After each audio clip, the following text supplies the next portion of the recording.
All right, we're just about ready to start here. Thank you for everybody for joining. I'm seeing the attendee list inch up here as people are joining. If you are here for the Flywheel webinar of importing data with the CLI, you are in the right place. My name is Jeff Yeager. I'm a senior customer success engineer here at Flywheel. I have with me today Mamita Das, the customer success engineer, and our scientific advisor is Sina Aslan. We are going to get going here in just a second as we kind of verify everybody's ready to go.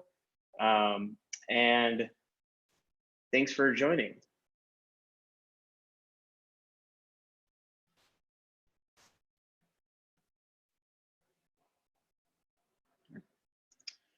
All right. So today, for our agenda, we are going to cover some basic data loading options for Flywheel and kind of get the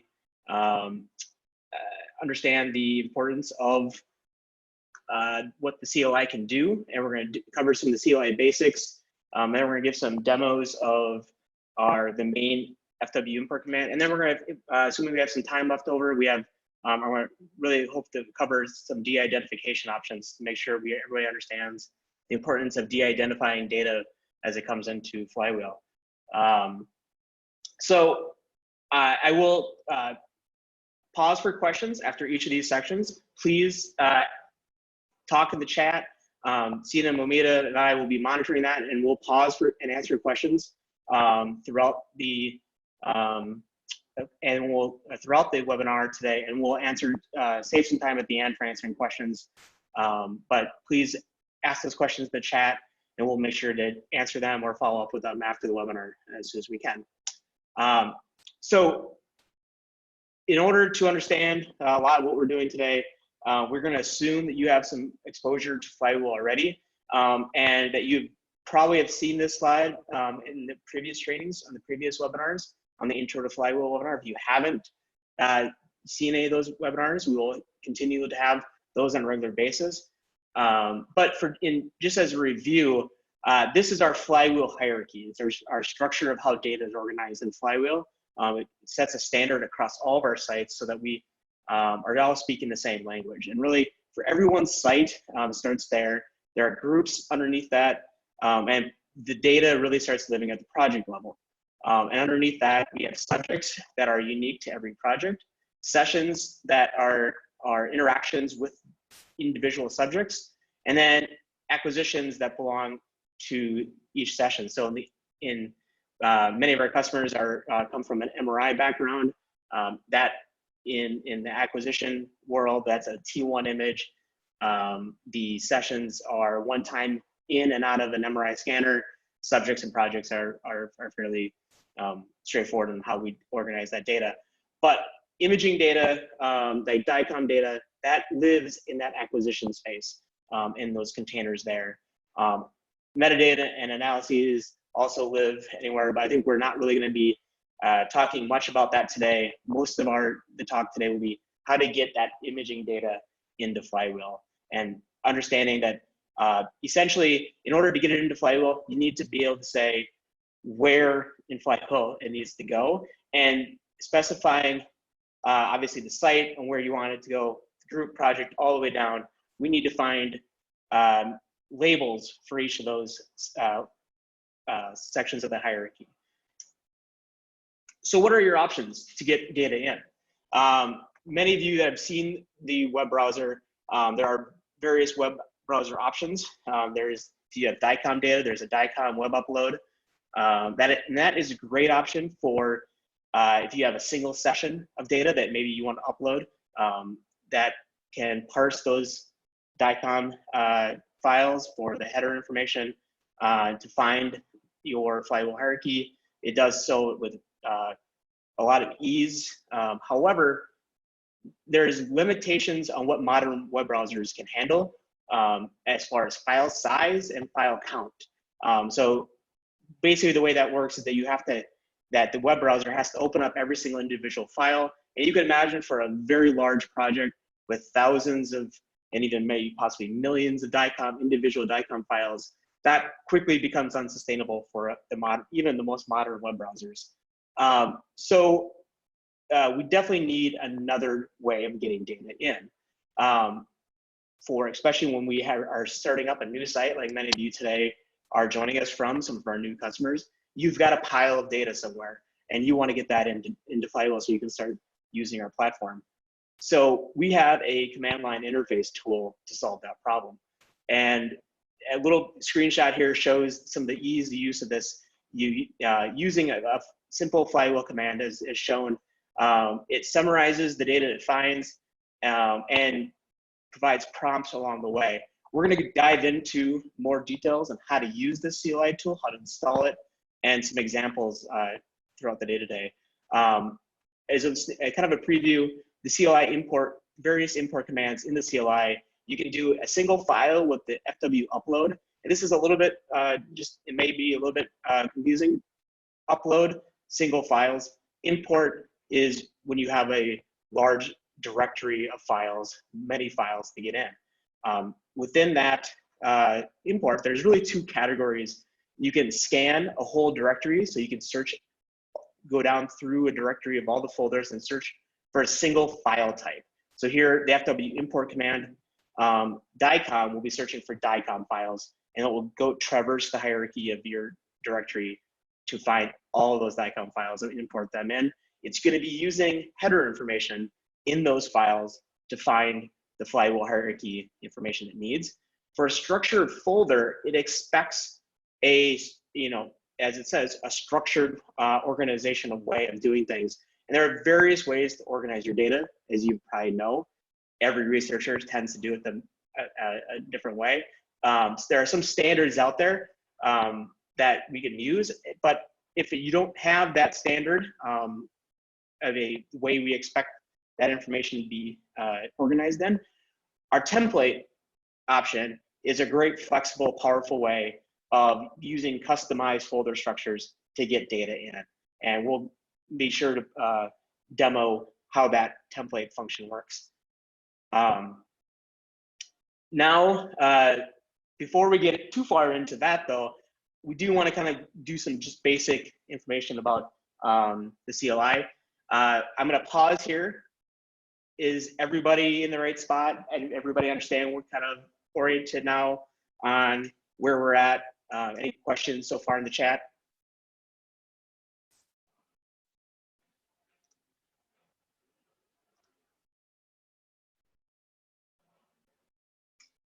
There's no question in the chat. No questions yet. All right. So that's what I was hoping for. Everybody kind of understands the basics, basic idea of why we're here. We're going to move forward with kind of the basics of the CLI, how we get started. So as I mentioned, you really need to understand how your data is organized locally. If you just got a directory of dicom files you want to get in, that's one way of having your files organized. Maybe you've had you've curated your data in a way so far that you've got different projects and different folders. You really need to understand how your data is organized, and you need to understand how you want that to actually look in Flywheel, as you mentioned. Making sure you have a deep understanding of that Flywheel hierarchy is really important. To know, I have groups, I have projects, I have a subject, I have a session, and an acquisition, and we need to find information for each of those somewhere in your file or folder structure. Finally then, how to install the command line. That's going to be, I'll go to next. And we've got really good docs on this, a walkthrough. I sometimes need the exact walkthrough when I install a new version myself. So this is one of our top user guide articles search for, is how to install the command line. It's fairly self-explanatory. We have versions of Linux, OS X, and Windows of the Flywheel CLI on your profile page. And when you're in the product, you click on that, click on profile, scroll down, and there is a download CLI. And you're going to download the executable to your local machine and install. And there's some commands here on how to move that into your path so that you can use the executable command FW, which is the way of calling this executable program. Finally, you need to get your generate an API key. And so this is your your way of identifying yourself to your Flywheel site. And this is a unique thing to you. You should make sure you don't share it with anybody else, because this will identify what you can and cannot do with Flywheel. And it will basically identify you as if you were logged into the Flywheel UI, for those that aren't as familiar with API keys. So in order to do that, you need to take that API key and use it to log in. So the simple command is fw login and your API key. There's actually a way you can just copy and paste that exact command right here, and you take that, paste it into your command line, and it will give you you are now logged into Flywheel.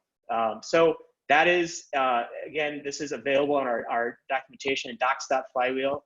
I encourage you to go to that. There are links right from your profile page to this article to remind you how to do that. So now that we've got your API key, you've got it installed, there's other helpful commands that we will go, and I'm going to hand things over to Momita, and she's going to give you some of the walk through some of the other basic commands in the Flywheel CLI. Thank you, Jeff. And let me just turn on the screen share.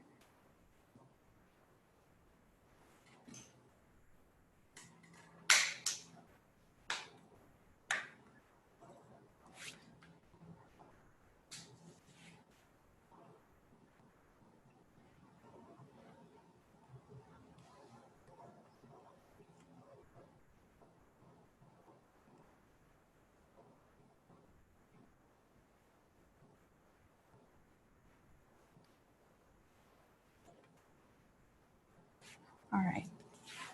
So can you all see my screen? Okay. So I'm going to basically go over some of the basic CLI commands, and then we're going to talk about how to use the ls command and specifically to navigate down the Flywheel hierarchy. So the first command is the help, and like all help commands, it's a very handy one. It'll give you all the options a particular command would have. So in this case, the fw-h command kind of tells me what are the available commands for the fw section. And I can see there's an import, gear, export, download. These are the options that we have. You can use the -h flag pretty much with any command that you have, and it's going to tell you. If you're not sure about the syntax of a particular command, you can always look that up using that. Next command is the CLI version.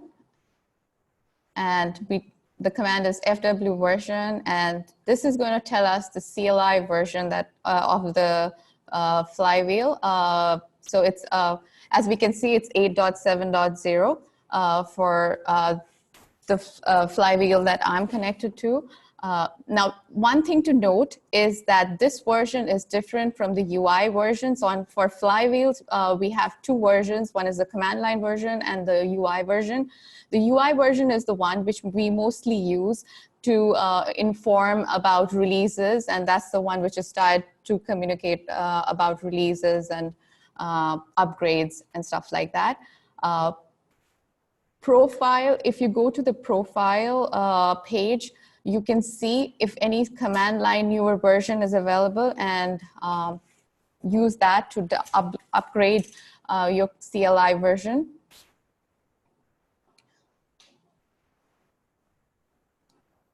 So the next command is the fw status, and this basically helps us see, if we are connected to a particular Flywheel instance or not.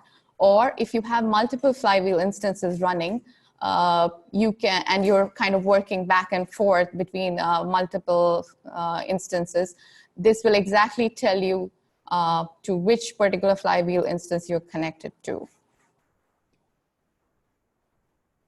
And now we talk about the ls command. So ls command is pretty much the list command, and it's going to list all the files that you have on your remote. So fw ls here will show me all the groups that I have on that particular Flywheel instance.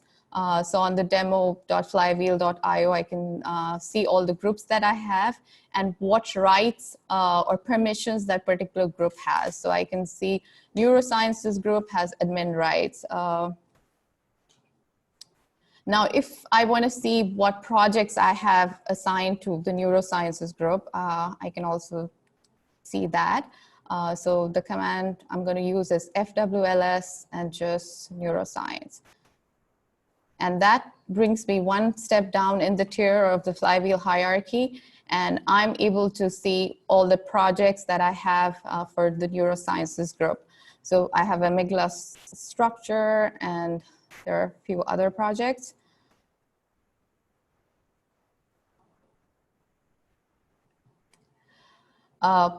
If I want to see how many users or subjects I have in a particular project, I can also do that with the ls command. And I'm going to show you how to do that. So fwls, and you would paste in the project name.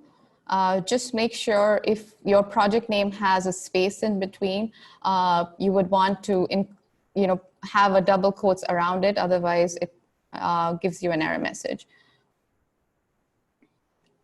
And this pretty much lists all the subjects that I have in that particular project. Also, it's going to show you any attachment files that are attached to the project container. And now if I want to look at what sessions I have for a particular subject, I can also look that up.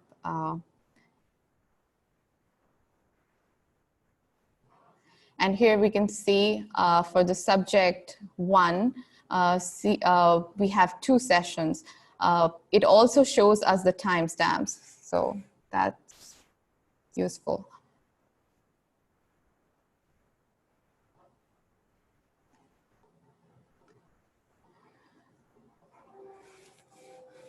So now I'm going to be talking about the goal if we want to download a specific subject file from our Flywheel instance, how we would do that. And I'm going to tie in the ls command that we talked about earlier in order to track that subject. So let's look at that.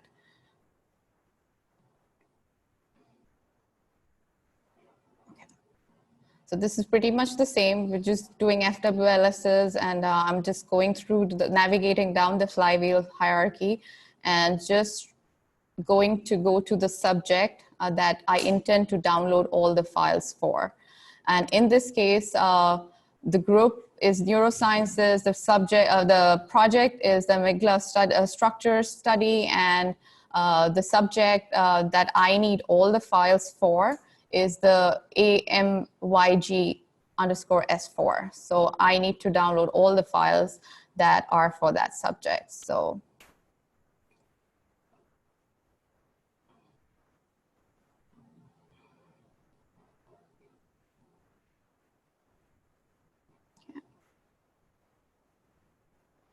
So now I'm going to just run the fw download command because I'm trying to download the file, and just copy the whole file path.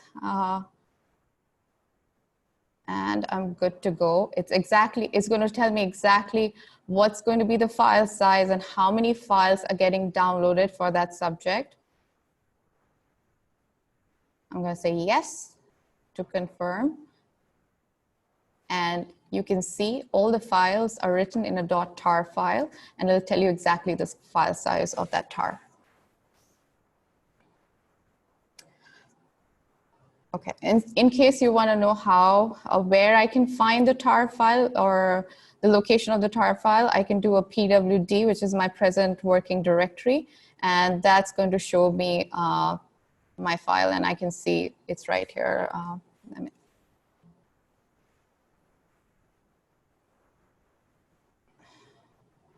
And just to show you how that particular tar file looks like, here you can see the tar file. If I click on it, expand it, I can see, you know, So neurosciences, amygdala study, and this is the subject and all the files that are downloaded for that particular subject.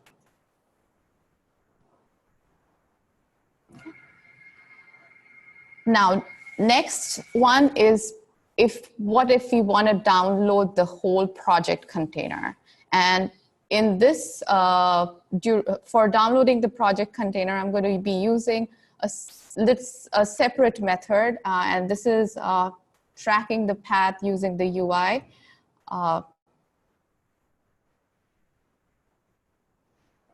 So I'm basically logged in to a Flywheel instance, which is my demo site. And then this is the project, the cerebellum circuitry, which I plan to download. If I click on it, in the project page, I can see the path for that particular project. I'm going to copy that. One thing to note is that when you copy the path, please don't copy fw dot / and then the whole path, because if you paste the whole path from there, it kind of gives you an error. So just copy from the group and a group onwards. So fw downloads -h, and so what this command needs is basically fw, it needs a source path and a couple of flags. The flags are optional. So I'm just gonna go ahead and paste the path for the Neuro, for the project.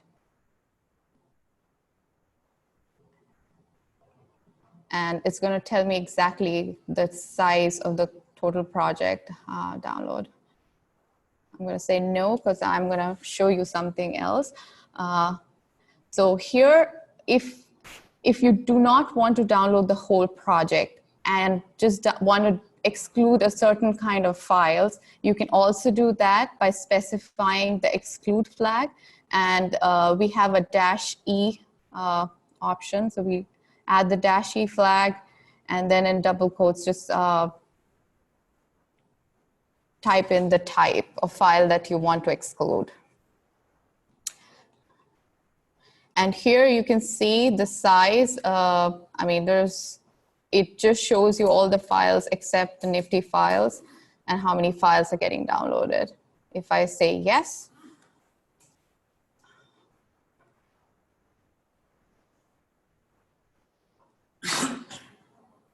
it's going to write it to, again, a tar file. I can also include a certain type of file. So if I just want to download a particular kind of file, I can also do that with the -i flag. So with that, I'm going to pass it over to Jeff again so that he can talk about the other commands that we have.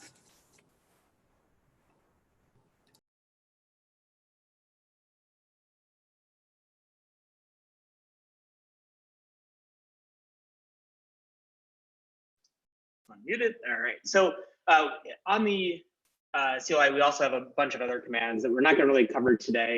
A lot of those are around our Flywheel gears, how to run and schedule those gears. And we also have a bids validator tool in there. But I think that's out of the scope for today, because we really want to cover the main topic, which is how to import data. And so that it covers into the FW import command. We've got, as I mentioned, 2 different types of FW import commands. Actually, I did promise I was gonna pause for questions. Do we have any questions in the chat right now? Yes, we do. So Mitra is asking, what if I want to download only analysis files, say particular files associated with a free server analysis? That unfortunately is not available via the CLI right now. I think we point you to the SDK for that, or there actually are some options in the UI right now. I think that is in our roadmap for development to make that more available for a CLI command, but unfortunately that's not an option right now for the CLI. It's strictly the Flywheel hierarchy, and the analysis containers are kind of a special case in those in there. So I think that is an SDK type question, and we'll be happy to cover that. If anybody's got any question, we'd be happy to follow up with that and show exactly how to do that with our SDK tools. Anything else? Nope, that's it for now. Great. So we'll keep moving forward. And so we wanted to make sure we demo a couple of them. I'll highlight some of these FW import commands, the subcommands. Again, the FW import dicom is probably our most widely used one.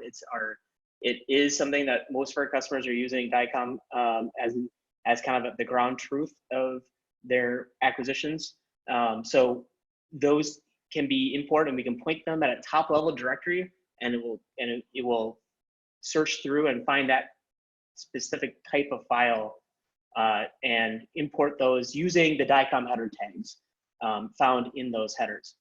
So but the structured folder ones are looking for a very rigid or well-known structure of that directory. The FW import folder, which I think we're gonna kind of skip today, will really be that flywheel hierarchy already. So the group, project, subject, session, acquisition, all the way down. If you already have your data in that, then your FW import folder. If you have a bids directory, the FW import bids is a great tool. That's a very well-defined standard for having saved data. Import Bruker is actually if you have a Bruker scanner, that's actually the directory that comes off that scanner, so you can import that directly. But the other one besides the FW import dicom one that we're gonna demo today is that FW import template, which is a very flexible tool. We've got a lot of documentation on that on the website. We're not gonna dive into all the nuances of that today, just for the sake of time. We're happy to answer questions, but we have a new how-to guide article on that topic in our user guide at docs.flywheel. And really for all of these commands, we have those available. So we encourage you to go and look for that. But for that, I'm gonna give the ball back to Mita so she can demo those two commands.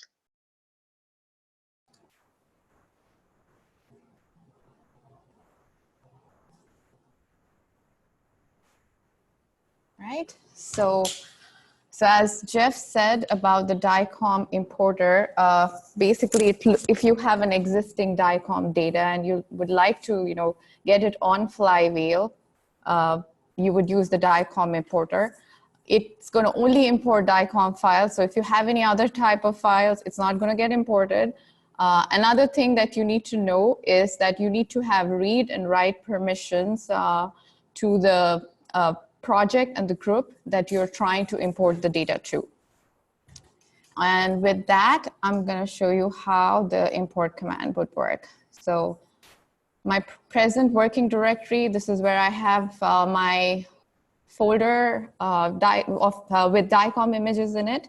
So fw import dicom, and then I'm going to specify the folder where I have all the dicom data.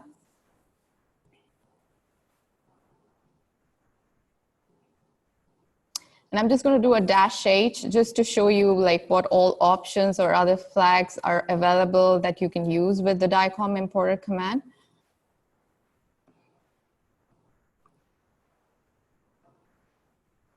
So the positional arguments are the ones which are the mandatory ones. And so I need to specify the folder, the group ID, and this project label for this command to run. So I already have the folder, the project, the group is the admin, and the project is going to be the name of the project that.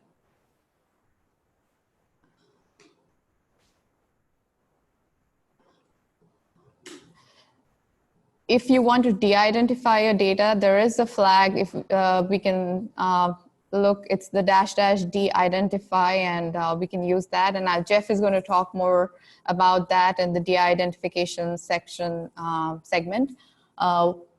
We can also, another important flag worth mentioning is the -debug. And what it does is it turns on verbose logging.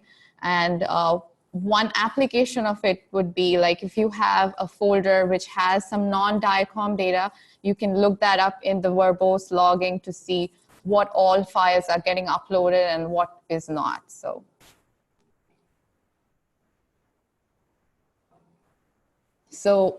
once I run the command, it kind of shows me the hierarchy that it's mapping in the Flywheel. So I have the admin group. It was already there, so it's showing up as using. But then the others are newly created. So here the project is test_demo_dicom. Then there is the subject, the session, and then acquisition. So the dicom files are actually zipped up in a file called .dicom.zip, and it gets attached in the acquisitions container. And then you can see the summary here for the data set, and here here the scans in the scan summary, these dicom.zip file will show up as the pack. So you can see there is one pack file.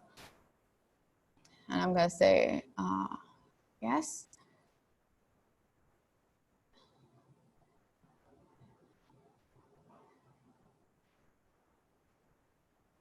And we see that the download is done.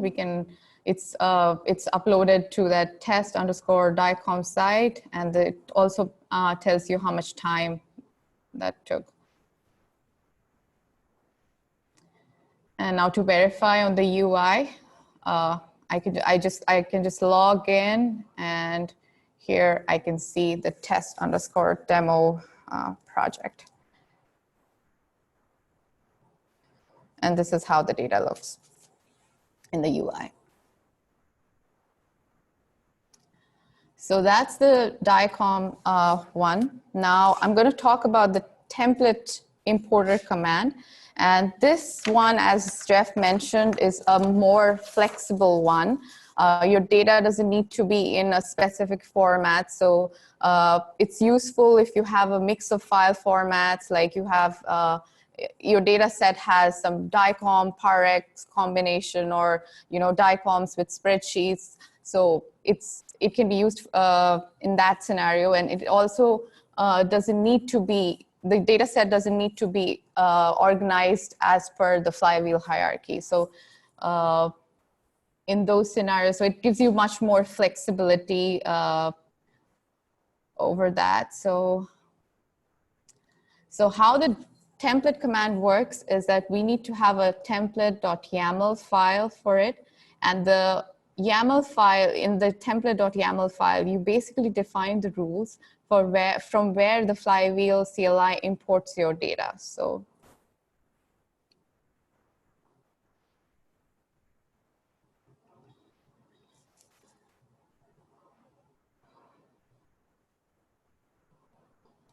this is the location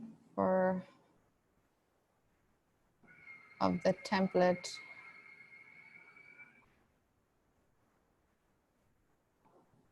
file. So this is our template file, and as we can see, it kind of has this is a very basic template file, and what it does is it's going to take the folder names for each level and create a label for each Flywheel container. So as you can see from here, so there's going to be one for the group, the project, subject, session, and acquisition.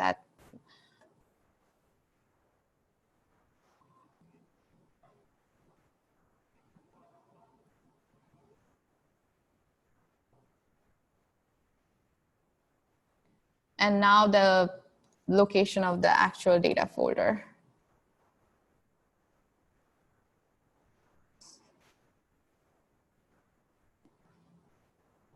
Okay, so FW import template, and then we need to specify the location of the template file, so the path to the template file.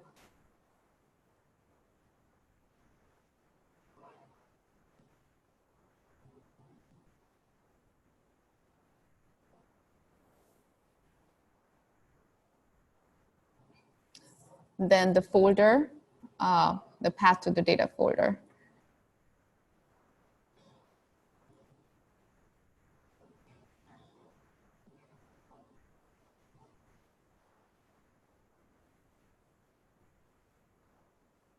And you can change the template file to look for, you can modify the template file. So if you're looking for, dicoms or parex, you can do that also in the template. You can write the code in that way.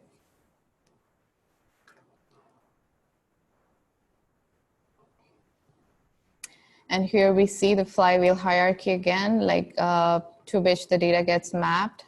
Psychology is the group, and then you have the anxiety study project, and subject is, and then the session, and then acquisition below that.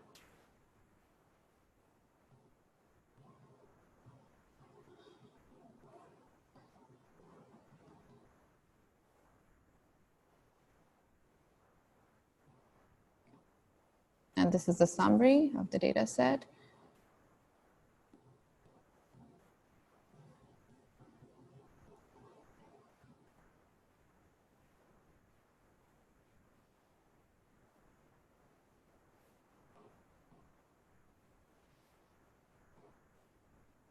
So the only requirement to run the template importer command is that the directories should have a predictable naming pattern or a directory organization. It doesn't need to be the flywheel hierarchy, but it just has to be something which can be, you could write a code for. So. And we see the file here, it's uploaded. So, and with that, I'm going to pass it over to Jeff.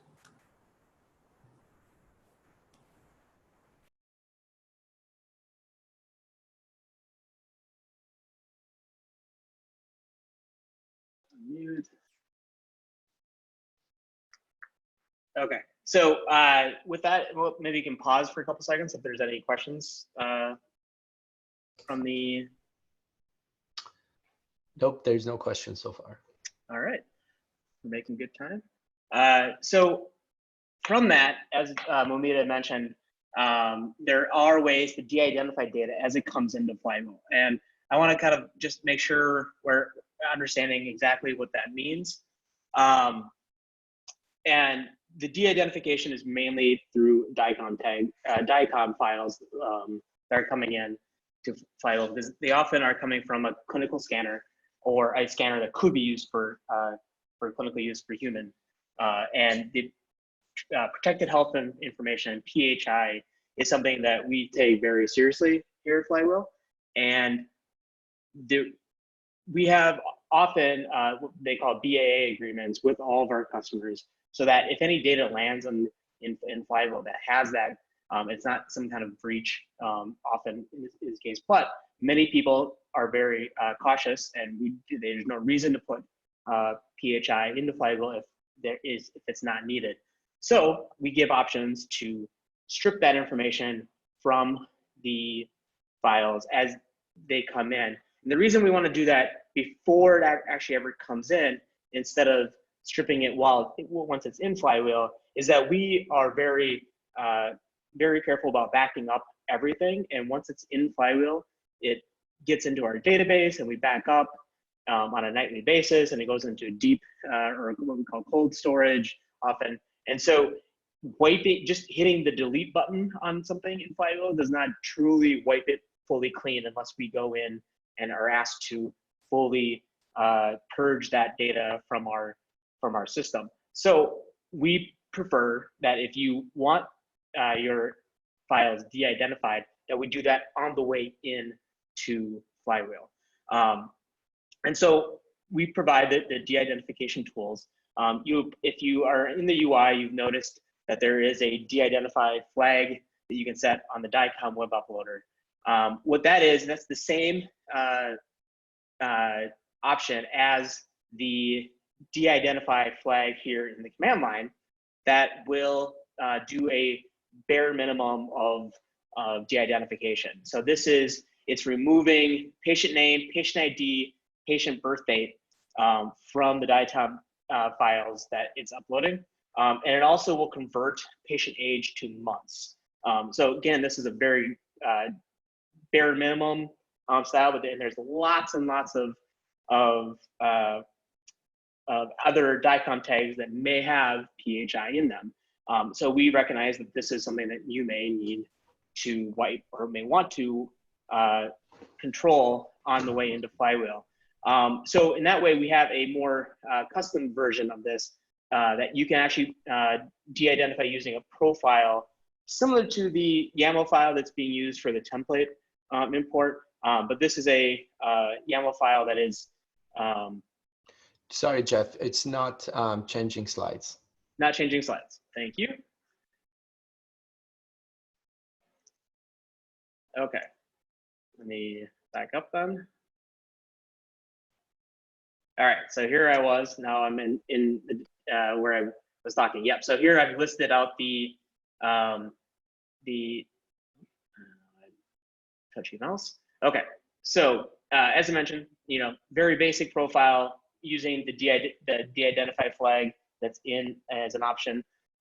The profile option in the various import commands, and this is available on FW import dicom, FW import folder, FW import template, and a few others to de-identify dicom files as they're coming in.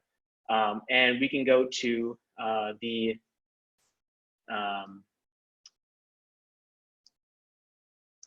that doc to show what that kind of profile will look like. Here's the YAML file.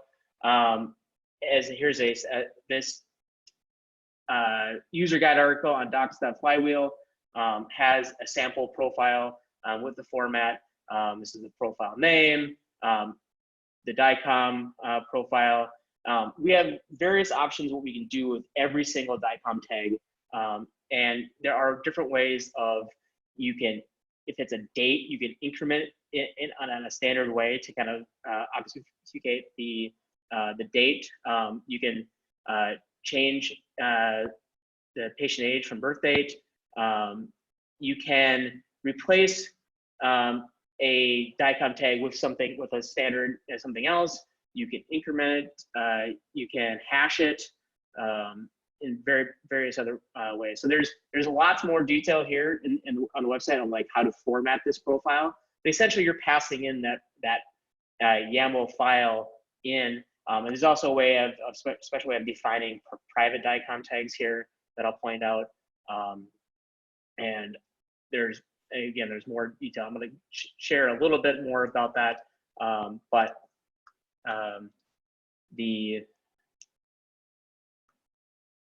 I sharing this now? Back here? Okay. So there are some best practices in doing this when we're considering how to do that de-identification. And that really, the main one I find is, I encourage customers to use is the output folder flag. What this is doing is on a simple command, FW import dicom, I'm going to just do a de-identification. I'm going to specify an output folder along with where my dicom folders are and my Flywheel group and project. So this output folder, what it does is instead of uploading to Flywheel, it will do a test run and output to a local directory.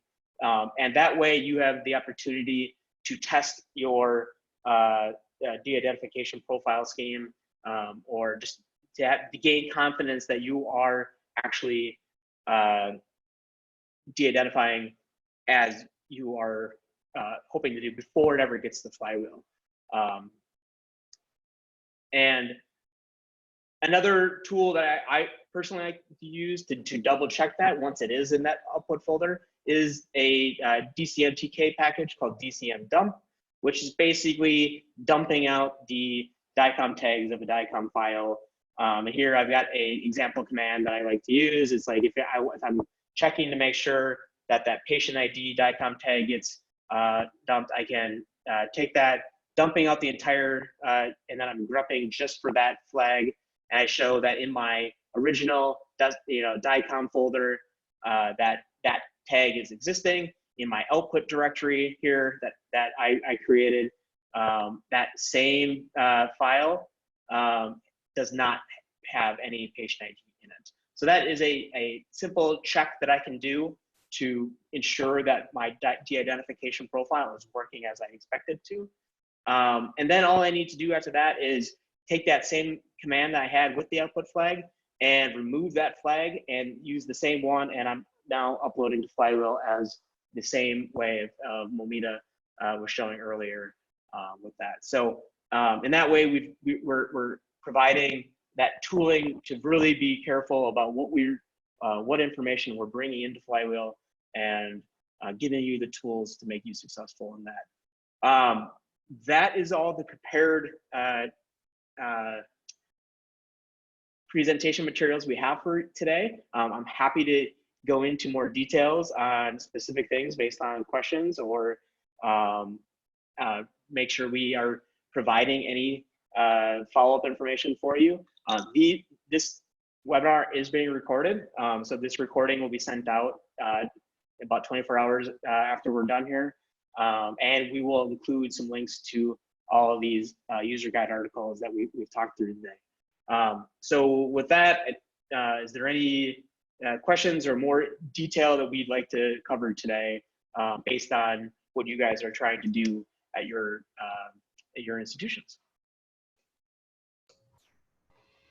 We have a question from Darren asking if you're familiar with RSNA CTP. I am not. Do you mind expanding? I'm interested. Is that a standard for radiologists?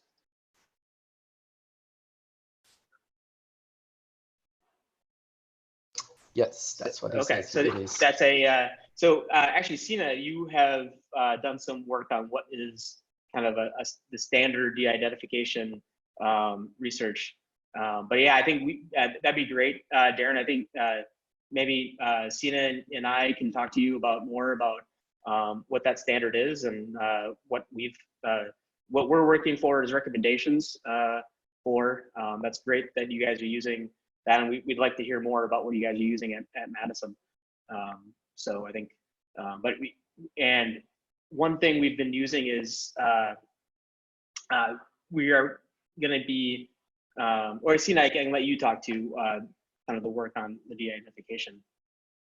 Absolutely. So we are actually going based on the NEMA, which is an organization that oversees the whole dicom tags, and there are a list that they provide as far as, as probably know, it ranges in 4 different categories. It's required, but depends on something else. Required, optional, and then there's optional. So we are putting a list together, and as part of this, as a matter of fact, it is part of our roadmap to include some of these tags in the UI. So the users, aside from these patient ID, date of birth, and such, they can provide more. But Darren will definitely contact you. I see your email address there. I think it will be good for us to know other standards as well to expand our product and options. Yeah, and to be clear, this is these are more like default profiles and things like that we can provide people, but it's the flexibility always lies with that user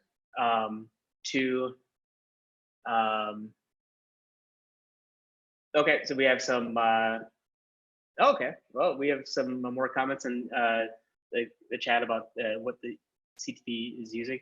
So I think the point I think we have is that we can provide maybe multiple other different types of profiles for what dicom tags are being de-identified, and those are always flexible and provided to the users of what they would like to use. It can be modified to really any degree. Yeah, so any other topics or questions? No, but Bogdan Mitra provided us with a link, which I will keep that and we'll discuss it. Thank you so much, Bogdan. Yeah, thank you. Thanks for the input. This is great. So I think unless there are other questions around importing or de-identifying or the CLI in general, we're happy to conclude this webinar. And we look out for future webinars. Again, we'll be doing this one again on a regular basis, along with our intro to Flywheel. And we're also going to be introducing some new webinars in the future along the lines of SDK and gears and more advanced uses. So we're quickly going to be building out our library of webinars. So we look forward to seeing you again soon. Thanks, everyone.